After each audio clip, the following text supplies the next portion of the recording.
जय श्री कृष्णा। श्रीमद् भगवद गीता।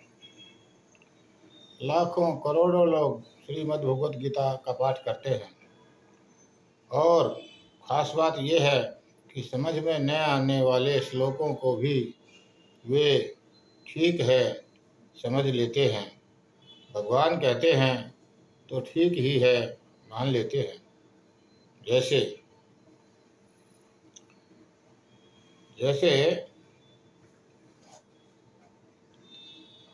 तीसरे अध्याय के तीसरे श्लोक में भगवान कृष्ण अर्जुन को बोलते हैं, हे निष्पाप अर्जुन। किसी का ध्यान इसकी तरफ नहीं जाता कि भगवान श्री कृष्ण ने अर्जुन को निष्पाप कहकर क्यों बुलाया है। भगवान श्री कृष्ण ने अर्जुन को निष्पाप घोषित कर दिया।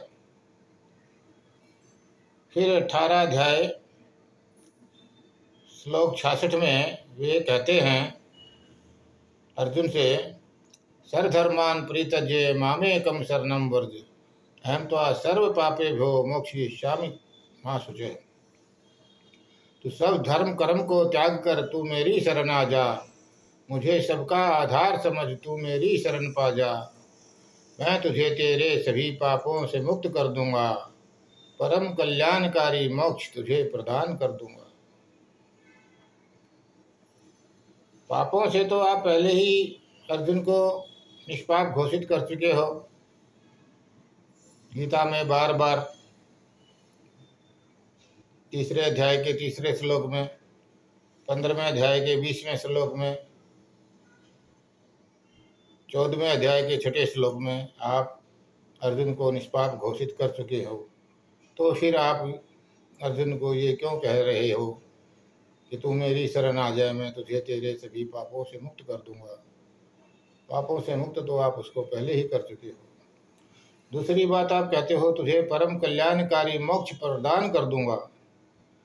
हे भगवान, मोक्ष में तो तुम्हारी अपनी ही स्वयं की रुचि नहीं है।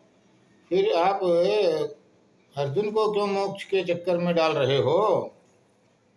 आपने गीता में स्वयं ही कहा है, यदा यदा ही धर्मस्य ग्लानिर्भवति भारत अभ्युत्थानाय धर्मस्य तदात्मानं सृजाम्यहम्। परित्राणाय साधूनां विनाशाय च दुष्कृतां धर्म संस्थापनार्थाय संभवामि युगे युगे। मैं धर्म की स्थापना के लिए हर युग में अवतार लेता हूँ। जब आप हर युग में अवतार लेंगे तो फिर आपको तो मोक्ष प्राप्ति हो ही नहीं सकती ना। आवागमन से तो मुक्ति मिल ही नहीं सकती ना, मिली ही नहीं ना, क्योंकि आप तो बार बार जन्म लेते हो। भगवान विष्णु भी बार बार जन्म लेते हैं, उनको भी मोक्ष की प्राप्ति नहीं होती।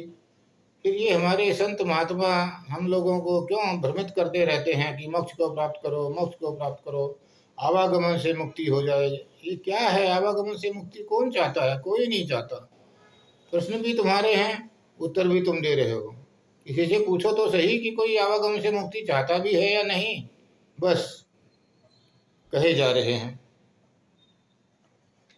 और फिर पापियों का नाश और संहार करने के लिए, धर्म की स्थापना हर बार करने के लिए मैं युग युग में बार बार अवतार लेता हूँ।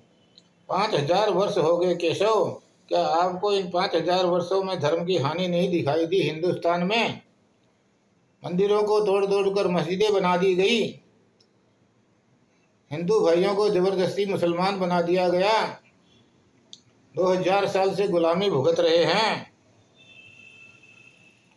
क्या आपको कुछ भी दिखाई नहीं दिया? धर्म की हानि दिखाई नहीं दी?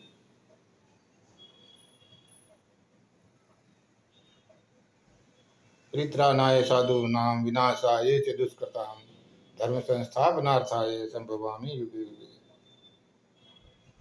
फिर मोक्ष का लालच दे रहे हैं। किसी ने कहा है, देखा है हर चाह बनी आखिर में दुख का कारण, फिर भी चाहे मोक्ष अधर चाहना आखिर ना छोड़ा। चाह नहीं जाती। हकीकत यही है कि जब तक जीवन है चाह से छुटकारा नहीं पाया जा सकता। जीवन है तो चाह है, चाह नहीं तो जीवन नहीं। ये सब साधु संतों की बातें हैं कि चाह गई चिंता गई मनवा बेपरवाह, जिसको कछु न चाहिए वो ही शहंशाह। ये बात साधु संत ही कह सकते हैं, क्योंकि उनको बच्चों को पालने का नहीं है, घर घर चलाने का नहीं है, कमाने का नहीं है। दान दक्षिणा आ जाती है, उसमें उनका गुजर बसर हो जाता है।